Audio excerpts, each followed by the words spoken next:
My next guest is going to be making his professional debut at Fury Challenger Series 9 on November 12th. This is a prospect I have been dying to see for a long time, and it's finally going to happen here in a couple weeks. Miles Banks joins me today from Houston, Texas. Mr. Banks, welcome to the show, my friend. It's an honor to meet you and an honor to have you on this show. It's an honor to be here, man. I've been keeping up with you. Been getting with my teammates and my coaches and everything. So I've been keeping up and doing a really good job. So I'm happy to be here. Well, I appreciate that very much. And I will say I haven't been the only one that's been leveling up. War Training Center, you guys have been leveling up. And I had Murphy on this show probably a year or so ago. And he told me, it was probably off camera, but he was just like, dude, just this next year, just keep an eye on what's going to go on, because I'm telling you, people are close. There's going to be a lot of people that are going to be leveling up. And since then, two of you guys have gone to Contender. You have Walker, who's on the cusp of also achieving something really special. And then Karan Reed, who's the man that nobody really knows about outside of Houston. So I just wanted to ask you, what's the past year been like at War Training Center? Man, so for about half of the year, I've been a little bit, out of the mix. Not really, though. I'm always there. That's like more than just my training partners and everything. That's like my family. I love them. I appreciate them. We have the party tonight. They'll all be here. So, man, it's constant leveling up. We're learning from our experience. We're learning from the experience that we have. We're all learning from it. So, if something happens on a major stage or in Fury or in Contender Series or whatever, and we need to work on that, we're going to come in. We're going to talk about it as a team. And we're going to work on it as a team. And that's a big part of our success, I believe. Our coaches, I say it all the time, but our coaches, they hold us accountable, and they also hold themselves accountable as well, too. And that's a big part of it. It's not all on us. We do have fantastic leaders. They're tough. They expect a lot of us, and rightfully so, because we're so capable. We're capable. We're very capable. A lot of us should be, slowly, constantly ascending, and constantly getting better. So that's what we do. We just try to get better every single day. I think you're in a really unique spot, because when I think of big men, I think of like a shortage of you guys, actually. There's not a lot of very highly skilled heavyweights out there, it seems, but you have the luxury of having Cleveland at your gym. That guy is an absolute freaking dog. And I'm just curious, I would imagine you work with him a lot over just the years or whatever, working alongside a guy that has that amount of experience day in and day out. How does that help mold you into being, a heavyweight G yourself? Man, I appreciate having him, man. I didn't have him much this camp, because he has some stuff going on and everything like that. I'm upset about that, but I understand too what it's like. And aside from him, I have so many fantastic partners at War. Some you don't know, a lot of people that you do know. They're always helping me, even if it's not a size thing or whatever it's gonna be like that. It's a technical thing, because I do put a lot of, I'm big, I'm talented, I'm skilled. I'm talented, I'm athletically gifted and size gifted and everything like that. But skill matters infinitely more to me than any of that stuff. I think that's where I'm really gonna have that's where it's really gonna create separation between me and the other heavyweights, because there's a lot of heavyweights on the scene now, man, especially at the highest. I'm always watching at the highest levels, and there's not a lot, but there's a good crop of UFC heavyweights that are in there, and that I really got to be prepared for when I get there, and it could happen in no time. So having somebody like Rakim in my corner, man, always showing me those little tricks, and he has 60 fights, man. So he has so much to show me, and I'm always tuned in, dialed in, listen to him. Anthony Ivy as well too. Those dudes, they give me so much game, man. I'll take it. I'll take it. I can learn from anybody, but definitely those guys, 100%. This will be here in a couple of weeks, your first bout in almost a year. Now, this wasn't part of the plan, and I've been following you for a while, so I know a little bit about what's been going on with you. I know that you sustained an injury. I also know that you were supposed to fight earlier this year. That bout doesn't end up materializing. From just a mental perspective, the past 12 to 15 months, how has that been for you, just kind of getting over this injury bug and getting ready to get back into fighting shape as you have been over the past few months? Man, it's been tough, to say the least.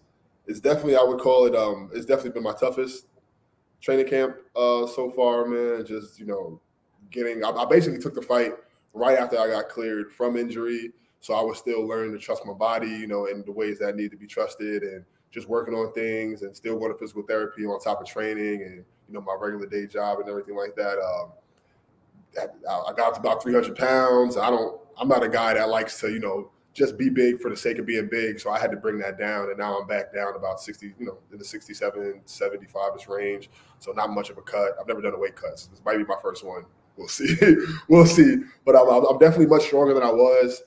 I learned a lot. I leveled up a lot in that time off, in my personal life, in my gym life, and my, you know, just studying and learning new things and putting that and, you know, putting that into action. So it was hard. It was tough, man. It was a long road. Every day was brutal, but I kind of just had my head down to the grindstone, just, you know, kind of getting everything together. And it worked out because I'm much more comfortable in my personal life, with my finances, my home, my relationship and everything like that, as well as, you know, in my gym life and everything like that too. It all just carries over. So this camp was much better than the camp that I had for my initial debut that I was going to have. You know, just because I had a lot of things change over at that time as well too. So I do feel really good about it. I feel really good about the time off. And I mean, it sucks, but, you know, according to plan, who cares? Whatever. We got an outline, and I just kind of make it work around that. Make it work around that. One door closes and then one door opens. And I want to ask you about the door that just closed, that being your amateur career. A perfect 4-0 record. You put away every contender that you fought in the cage relatively quickly. You ended your amateur career a heavyweight champ. And for you to kind of like go out like that, I kind of want to like pick your brain a little bit. Like, what went into your decision to go into the pro ranks at this time? Man, no more for free. You know, I've been more than I've been doing MMA. I've only been doing MMA for a couple of years now, but I've been grappling, you know, for quite some time. 6 years, somewhere around 6-7 years between there and there. Grappling and doing Muay Thai. I have a lot of I do have quite a bit of fight experience. I mean, I have a lot of Muay Thai fights, kickboxing matches, and stuff like that. So as far as, you know, being under the lights and being in, and then I play basketball too. So being under the lights and everything like that, performing and putting all that, you know, fear, anxiety, worry, all that stuff to the side doesn't help me. You know, just being present in the moment. Preparation is key for me. So yeah, you know, having all of that it was kind of a no-brainer. You feel me? I just wanted to make sure that I was ready to jump into the professional talent pool, and I know that I can handle them. But, you know, as much as I'm thinking about these guys, I'm still thinking beyond these guys. I've been training for, you know, John Jones since the very start. I've been training for those guys at Steve A. I've been training for those guys since the very start of my you know, of my training career time and everything like that. So that's where I really want to be ready for. Because like I said, it could happen, and I plan on being very active. Who knows where I could be a year from now, and who knows where I'll be fighting 2 years from now, you know? And I just want to make sure that I wanted to make sure that I was prepared for that. So did my coaches, but, you know, they said, hey, it's time. Eric also was like, that's enough knocking out my heavyweight, my amateur heavyweights. I'm like, I gotta groom these guys too. And I'm like, look, I get it, man. No more for free. So it's I do feel ready for the, you know, for all challenges ahead. Well, you will be going up against a tough veteran. I'll call him that. 4 fights into the game already. His name's Mario Moore. And when I looked at this guy, I think he's dangerous. And I don't think a lot of people expected much of him in his most recent outing. And he kind of went off script and knocked out the guy that was supposed to win. And, you know, and that's one thing about MMA in general, but in particular, the heavyweight class. It's like, I often find like it's the most unpredictable one because everyone's big, everyone's bad, everyone's tough, and all it takes is one slip up, and you're sleeping on the canvas. And I want to get your opinion, Miles. When you look at this guy, when you look at Mario Moore, what is it that you see about this guy? Man, when I look at it, every opponent that I'm, you know, getting ready for, preparing for, studying for, first of all, they're all dangerous. It's a fight. Anything can happen, especially as a heavyweight. Any one punch, one slip up, one mistake, one time I drop my hands, anything. Anytime I'm not managing my distance properly, anything can happen. Anything can put me out. I mean, I'm not Superman. You know what I'm saying? I would like to think that, you know, I'm this big bad guy, but realistically, I keep myself, you know, fearful and respectful of my opponent always as I move through camp. It motivates me to just work incredibly, you know, infinitely harder. If I'm freaking out about, hey, I might get knocked out by this guy, even if I don't really believe it, you know, to some extent, I do believe that it is possible, and I'm not oblivious to that. So he's a tough dude, man. You know, I wouldn't call him the most skilled in every area, but he's dangerous. He's durable as hell, man. I've seen him take some beatings and then come back and knock the guy out. I've seen it a couple times now. You feel me? Like even like the last fight you said, he was taking a beating from that guy, was getting grinded out, got up, knocked him out. So you can't count him out. You can't count out any heavyweight. You can't count him out. I gotta respect him. I gotta respect his power. I gotta respect his range and his boxing skill set. But you know, at the same time, I want to give myself credit because now I'm at the point where my confidence is good, and I'm putting all the work that I need to put in. I don't believe that this guy is better than me in any area of fighting, and I plan on displaying that. You know, I plan on displaying that. I plan on doing what I always do. I don't know how to fight to a decision. I don't know how to fight to a decision. That's not because I grew up fighting. So you know, a fight to me is somebody going to quit, or somebody's going to sleep, or somebody ain't getting up. So that's how I approach a fight. It might seem immature at this time or whatever the case may be, but that's the excitement of it to me. I started fighting because I wanted to get into good fights against really good competition, and I wanted to do that without having to get shot at or stabbed afterwards. So you know, like it's safe, man. It's safe as a fight can be.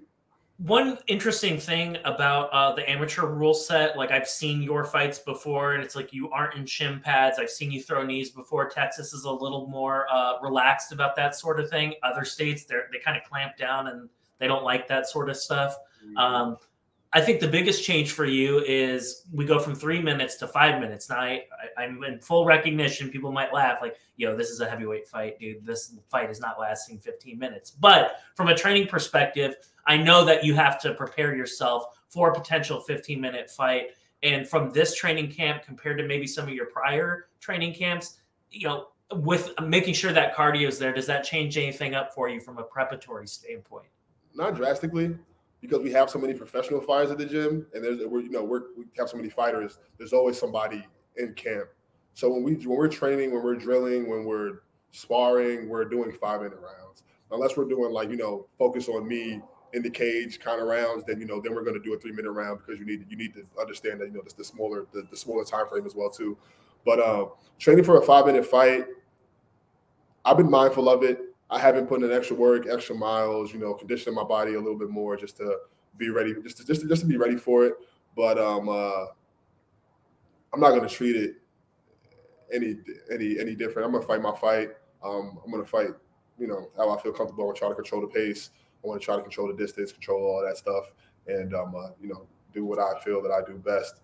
And also, I wouldn't mind, being able to showcase some of my other skills as well too, because I do have them, and I'm more than just a knockout artist. That's why I don't have a nickname. I don't always say I'm gonna go out here and knock this guy out. I'm capable of finishing fights from multiple different areas. I'm a good grappler. I'm working on it every single day. I'm a really good striker, as we know, and I'm working on that every single day. I have good clinch. I have good everything, the one thing that I'm just constantly working on right now, my focal point is cardio. I don't ever want to feel tired in a fight if I can help it. And I know amongst heavyweights, that's going to be a major weapon.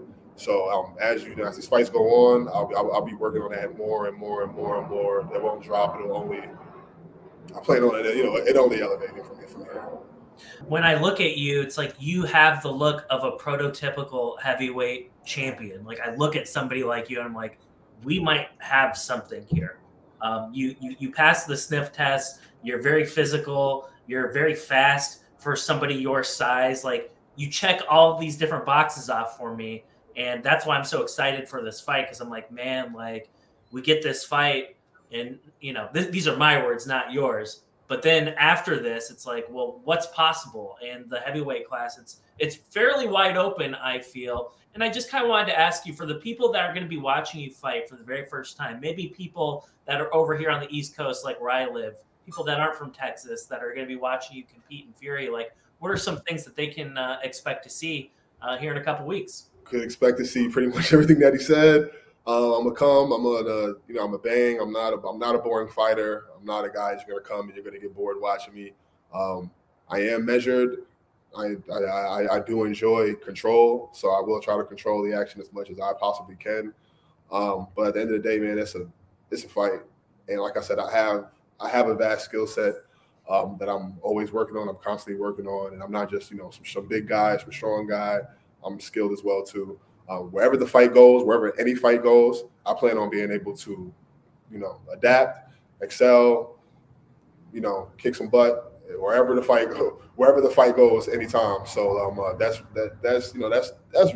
really it, man. Like I said, I'm always going for a finish, whether it's on the ground, whether it be on the feet, whether I can knock them out cold, whether I can TKO, whether I can sub them. I don't care what it is. Just know I'm going for a finish. I'm going to hunt it out. I'm going to seek it out. I don't have any kind of crazy game plan. I don't fear him in any way, no more than I should. Be respectful and fear him. And that's pretty much that. Well, ladies and gentlemen, make sure that you tune in for the Fury Challenger Series. That is going to be available via Facebook, so you don't even need Fight Pass to watch the fight. Everyone should be able to watch this, and make sure that you do. It's going to be a very, very interesting fight. We'll just end it at that. Miles, I appreciate your time this afternoon, sir. And if there was anyone out there that you wanted to thank or any sponsors that you needed to talk about, let's knock it out. Yeah, sorry about that. My gardener just came to do the yard. Yeah, I want to shout out my man, Variable Body Works. He's been a consistent, my man Brandon. He's been a very consistent sponsor of mine, and I would not be able to do what I do without him, man. He's a big part of my recovery process. Vitamedics for helping me out through my recovery process as well too.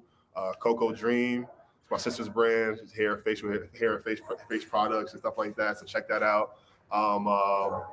And aside from that, just want to thank my coaches, my team, my fiance, for being there for me, helping me out with this stuff. She cooks me all the time. Coach Adam and them are always there for me if I need an extra session in the day.